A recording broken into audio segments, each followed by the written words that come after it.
அனைவருக்கும் என்னுடைய அன்பான வணக்கம். அண்மையில் திருப்பத்தூரில் பெருந்தலைவர் காமராஜர் அவர்களுடைய 109வது பிறந்தநாள் விழா, அதில் பேசுகிற ஒரு வாய்ப்பு. பெருந்தலைவர் காமராஜர் அவர்கள் பெயராலே ஒரு அறக்கட்டளை, நிறைய கல்வி பணி. ஏன்னா பெருந்தலைவர் காமராஜர் அவர்கள் விரும்பியது நிறைய பேர் படிக்கணும் அப்படிங்கிற அந்த விருப்பம்தான். அந்த மாணவர்களுக்கு சீருடை வழங்குவது, பாடப்புத்தகங்கள் வழங்குவது, வேறு பல படிப்புக்கான உதவிகள் நிறைய செய்வதுங்கிற முறையில் வித்தியாசமாக ஒரு விழா ஏற்பாடு பண்ணியிருந்தார்கள். தொடர்ந்து நடத்தி கொண்டிருக்கிறார்கள். ஒரு பிரம்மாண்டமான மக்கள் வெள்ளம்.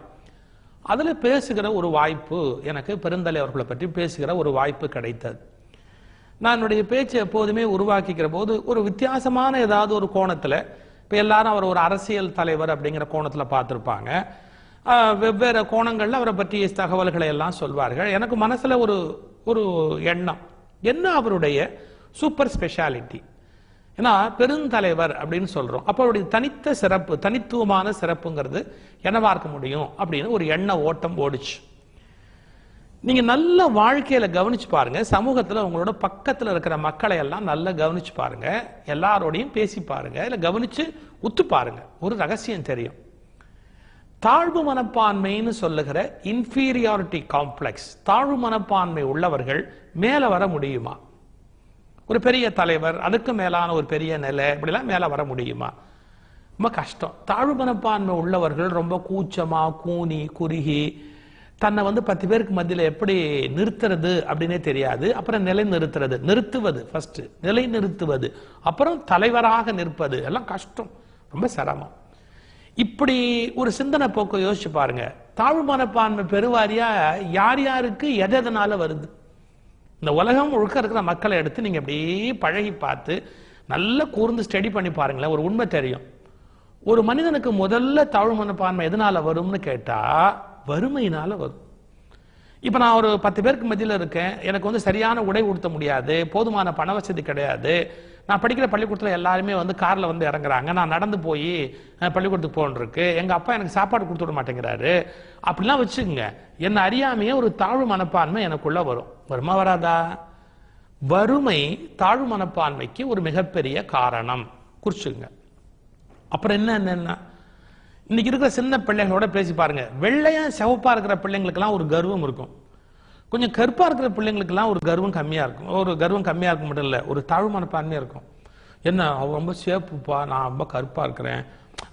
சிவப்பா இருக்கிறவங்கன்னா ஒரு அழகு, ஒரு அட்ராக்ஷன், அவங்களுக்கு சமூகத்தில் ஒரு மரியாதை கிடைக்கும். வெள்ளையா இருந்தா ஒரு மரியாதை கிடைக்கும். கருப்பா இருக்கவங்களுக்கு உலகம் முழுக்க அந்த பிரச்சனை இருக்கு. கருப்பின மக்களை உலகம் முழுக்க அடிமையா வச்சிருந்தாங்க. கருப்பின மக்கள் ஒரு இடத்த பிடிக்கிறதுக்கு அமெரிக்காவில் என்ன பாடுபட்டாங்க. மார்ட்டின் லூதர் கிங் மூலமாலாம் எவ்வளவு காலம் பட்டாங்க. அப்ரஹாம் லிங்கன் அந்த சமத்துவத்தை கொண்டு வரதுக்குள்ள அவர் உயிரே போயிடுச்சு பாருங்க. அப்ப எவ்வளவு கஷ்டப்பட்டார் அப்ரஹாம் லிங்கன்லாம். இப்ப நீங்க ரெண்டாவது கூர்ந்து கவனிக்கணும். நிறத்தால் கருப்பாக இருக்கிறவர்கள் தாழ்வு மனப்பான்மை அடைகிறார்கள், வெள்ளையா இருக்கிறவங்களோட ஒப்பிட்டுக்கிட்டு தாழ்வு மனப்பான்மை அடைகிறாங்க. அப்புறம் படிப்பு. இப்ப நான் ஒரு 10th ஸ்டாண்டர்ட் தான் படிச்சிருக்கேன்னு வச்சுங்க. ஒரு MA PhD வாங்கின ஒருத்தர் என்கிட்ட பேச வராரு அப்படின்னா நம்மளை அறியாமையே கொஞ்சம் நர்வஸ் ஆகிடுவோம். நமக்கு புகழ் கூட இருக்கலாம், பெருமை இருக்கலாம், எல்லாம் இருக்கலாம். இருந்தால் கூட அவர் MA PhD படித்தவர், அங்கேருந்து மிகப்பெரிய படிப்பாளி, ஒரு யூனிவர்சிட்டியில் கோல்டு மெடல் வாங்கினவர், யூனிவர்சிட்டி வைஸ் சான்சலர், இப்படி என்னமோ பெரிய கல்விமான் அப்படின்னு ஒருத்தர் வராருன்னு வச்சுங்க, கொஞ்சம் கூனி குறுகி போயிடும். என்னடா நம்ம படிக்கலையே, முறையா படிக்கலையே அப்படின்னு. சிலம்புச்செல்வர் ஐயா மாப்போசி சொல்வாரு, நான் பள்ளிக்கூடத்துக்கு போக முடியல, படிக்க முடியல, அச்சு கோக்குற தொழிலாளியா இருந்தேன், அச்சு கோத்து அதுக்கு படிக்க ஆரம்பிச்சுதான் நான் புத்தகத்தையே படித்தேன் அப்படிம்பார். நம்ம குறைவான ஒரு படிப்பு படிச்சிருந்தோம்னா மனதுக்குள்ளேருந்து ஒரு வகையான தாழ்வு மனப்பான்மை வரத்துக்கு வாய்ப்பு இருக்கு. நான் எதுக்காக இந்த அனாலிசிஸ் பண்றேன்னு நீங்க கவனிக்கணும். தாழ்வு மனப்பான்மை தோன்றுவதற்கு மிகப்பெரிய காரணம் செல்வத்தில் இருக்கிற இடைவெளி. 2, நிறத்தில் கருப்பாக இருக்கிற ஒரு நிலை. 3, நம்ம கம்மியா படிச்சிருக்கிறோம் அப்படின்னா நிறைய படிச்சவங்களோட ஒப்பிட்டு பார்க்கும்போது ஒரு தாழ்வு மனப்பான்மை வரும். இந்த தாழ்வு மனப்பான்மை எதனால ஏற்படுதுங்கிறதுக்கு என்னென்ன இலக்கணம் சொன்னாலும் இதை குழி தோண்டி புதைத்தவர் பெருந்தலைவர் காமராஜர். அவருடைய அந்த தலைமை பண்பை நீங்க கவனிக்கணும். எப்படின்னா, கருப்புனா கருப்பு, பயங்கரமான கருப்பு இல்லைங்களா? ஆனா எவ்வளவு பெரிய தலைவரா வடக்கத்தி தலைவர்களுக்கு முன்னாடி போய் நின்றார். நேரு சிவப்பு, நிராகதிம்மா சிவப்பு, மொரார்ஜி தேசாய் வெள்ளை, எவ்வளவு பெரிய பெரிய தலைவர்கள் எல்லாம் வெள்ளை வெள்ளையில் இருந்தாங்க. வடக்க இருந்தவங்க வெள்ளையா இருந்தாங்க. இவர் கருப்பா இருந்தார். கருப்பா இருக்கிறாருங்கிறதுக்காக எனக்கே தாழ்வு மனப்பான்மை அவருக்கு இருந்தா ஐயோ நான் பர்சனாலிட்டியா இல்லைன்னு. நீங்க பாருங்க, நேருவோட நடந்து வர படம் காமராஜருடைய படம் இருக்கும். நேருவை விட பிரைட்டா இருப்பார் காமராஜர் தான். ஏன்னா அப்ப பிளாக் அண்ட் ஒயிட் போட்டோ மட்டும்தான், ஒயிட் ஷர்ட் பிளாக் ஃபேஸ், பிரமாதமா இருக்கும். அந்த போட்டோல பாத்தீங்கன்னா பெருந்தலைவர் நடந்து வர ஒரு அழகே தனியா இருக்கும். நீங்க அவ்வளவு வடக்கத்தி தலைவர்களோட நிறத்தோடு ஒரு தாழ்வு மனப்பான்மை இம்மி அவருக்கு இருந்ததா? கிடையாது. படிப்புன்னு எடுத்துங்க, நேருவோட படிப்பு என்ன, ராதாகிருஷ்ணனோட படிப்பு என்ன, ராஜேந்திர பிரசாத்தோட படிப்பு என்ன, இவங்க எல்லாருமே அந்த சக்கரவர்த்தி ராஜகோபாலாச்சாரியாருடைய படிப்பு என்ன? அவரு அந்த காலத்துல அத்தனை பெரிய வழக்கறிஞர். இந்த படிச்சவங்க யாரையாவது பத்தி அவர் ஐயோ இவங்க முன்னாடி நம்ம படிச்சோமா படிக்கலையா ஒரு இம்மி தாழ்வு மனப்பான்மை கிடையாது சார். நேரு பேசினா பதில் பேசுவாரு, பட்டேல் பேசினா பதில் பேசுவாரு, யார்கிட்ட பேசுவாரு. இந்திரா காந்தி பேசுறாங்க பதிலுக்கு பதில் பேசுவாரு. அவருக்கு ஹிந்தி ஓரளவு வரும், ஆங்கிலம் ஓரளவு வரும். ஓரளவுனா நுட்பமான அதை புரிஞ்சுக்கிட்டு பதில் சொல்ற அளவுக்கு இருக்கும். தனக்கு இந்த மாதிரி மொழி முறையாக படிச்சு கிடிச்சு நம்ம கல்லூரிக்கு போலையே இந்த இன்ஃபீரியாரிட்டி காம்ப்ளெக்ஸ் ஒரு இன்ச்சு அரை அங்குலம் கிடையாது. இங்க ஒரு தலைவர் எப்படி உருவாகிறாருங்கிறத கவனிக்கணும், ஒரு கணிக்கணும், நம்ம அதை ஸ்டடி பண்ணணும். நிறத்தினால வருதா தாழ்வு மனப்பான்மை? படிப்புனால வரும். சரி, நேரு எவ்வளவு பெரிய பணக்காரரு? அன்னைக்கு இருந்த ஆனந்த பவனுடைய சொத்தோட விலையே என்ன பெரிய சொத்து, எவ்வளவு பெரிய பணக்காரர் நேரு. அவரை பார்க்கறப்பெல்லாம் கூனி குறுகி நின்று இருக்கிறாரு பெருந்தலைவர் காமராஜ். விருதுநகர்ல அவருக்கு என்ன, விருது பட்டி, அவருக்கு என்ன சொந்தம் யோசிச்சு பாருங்க. பெரிய பணக்கார குடும்பம் எல்லாம் இல்ல, ரொம்ப எளிய குடும்பம்.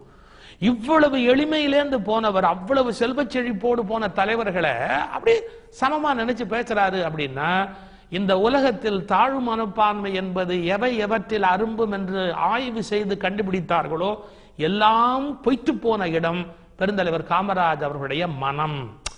அப்போ அவர் ஒரு பிறப்பிலேயே ஒரு தலைவராக உருவாகிறார். அதான் அவருடைய தனித்த சிறப்பு, அதான் அவருடைய பெருந்தலைவர் அப்படிங்கிறதுக்கான ஒரு அடமொழிக்கான மூல காரணம். தன்னை பத்தி ஒரு குறைவா நினைச்சுக்கவே இல்லை. ஏன்னா அந்த விஷயத்து மேலதான் அவருக்கு ஈடுபாடு. எதுவா இருந்தாலும் உள்வாங்கிறது, எதுவா இருந்தாலும் அதை அப்படியே எடுத்து பேசுவது, தைரியமாக ஒன்றை சொல்வது, தன் மனதுக்கு பட்ட மாறுபட்ட கருத்தை நேருவாக இருந்தாலும் தெரிவிப்பது, யாராக இருந்தாலும் சரி அதை தெரிவிப்பது.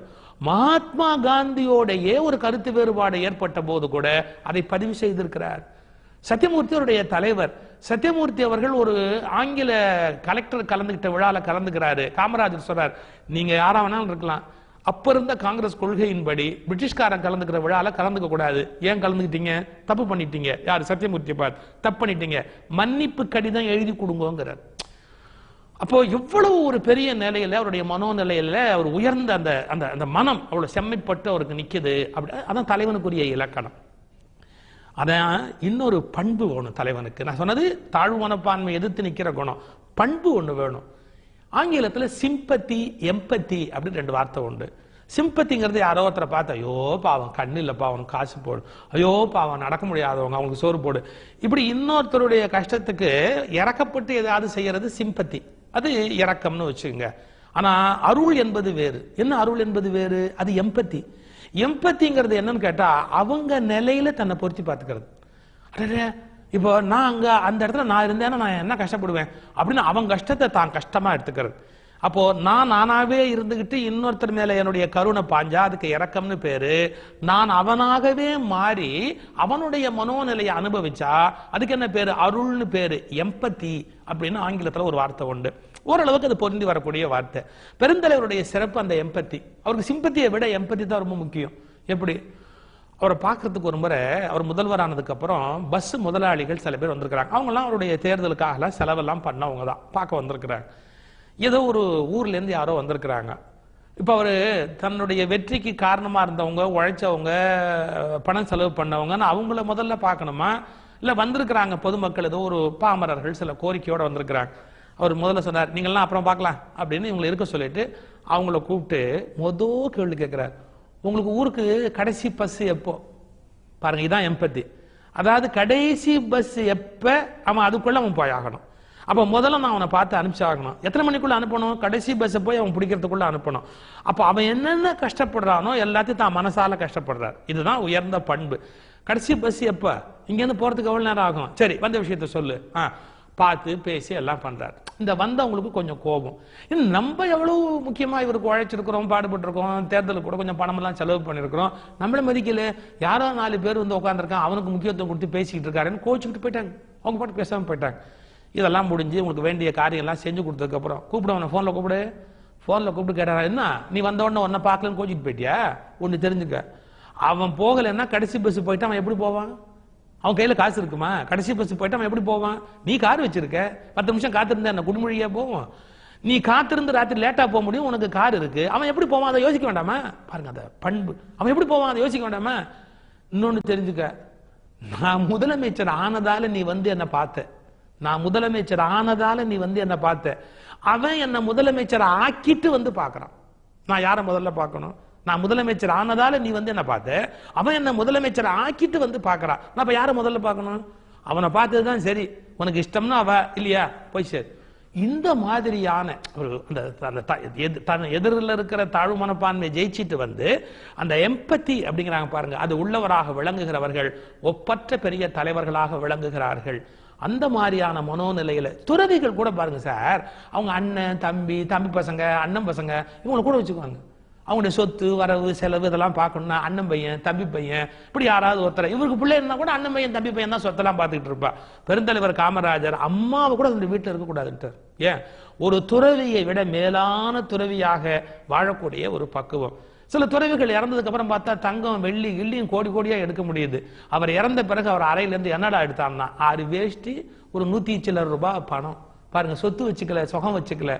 ஒரு ஆன்மீகவாதியை விட, ஒரு துறவியை விட மிகச்சிறந்த துறவியாக வாழ்ந்த பெருமைக்குரியவர் பெருந்தலைவர் காமராஜ். அதனால்தான் அவருடைய புகழ் காலம் காலம் காலமாக நின்று கொண்டே இருக்கிறது. நான் தான் திருமலை.